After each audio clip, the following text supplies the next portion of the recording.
ডাক্তারের সাথে থাইকা থাইকা কম্পাউন্ডার যেরকম অর্ধেক ডাক্তার হয়, তেমনি আপনার সাথে থাইকা আমি অর্ধেক কবি হয়েছি।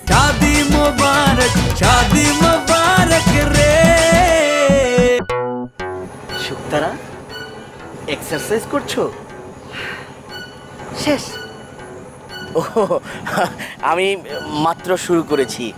না, আমার হলো শুরু, তোমার হলো সারা। তোমার হলো শুরু, আমার হলো সারা। রবীন্দ্রসঙ্গীতকেও কি আপনি ইম্প্রোভাইজ করে বলবেন? না না, এটা পারমুটেশন। পারমুটেশন কথার অর্থ জানো তো? স্থানান্তর।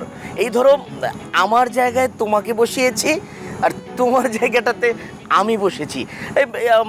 এই পারমুটেশনকে তুমি বিনিময় বলতে পারো। মাস্টারি থামায়া আসল কথা বলেন। কি বলিব আসল কথা?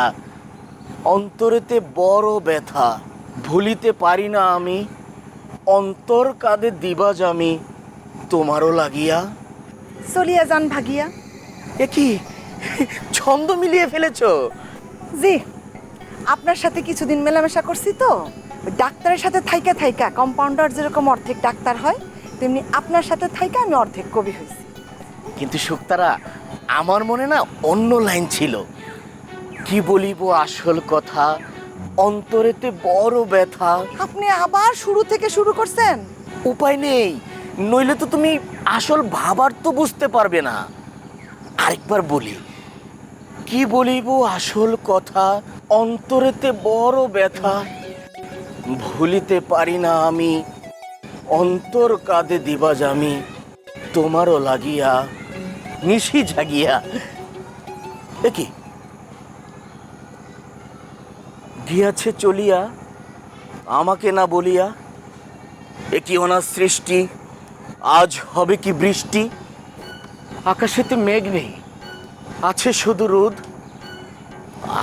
আমি বালক অতি সুবোধ। আচ্ছা, শুক্তারা কেন গেল চলে, আমাকে না বলে?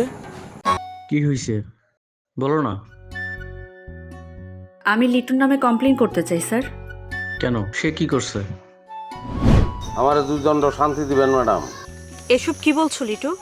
আমি ক্লান্ত প্রাণায়, চারিদিকে জীবনের সমুদ্র চাপেন।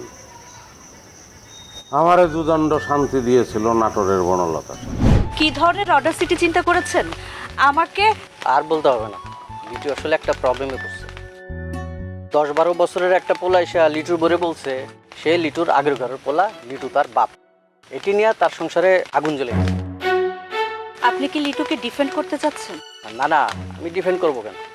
আপনি লিটুকে বলবেন ও যেন আমার সামনে না আসে। আচ্ছা, আমি বলে দেবো। চলে যাচ্ছ? হ্যাঁ, ভাল লাগছে না, বাসায় যাও।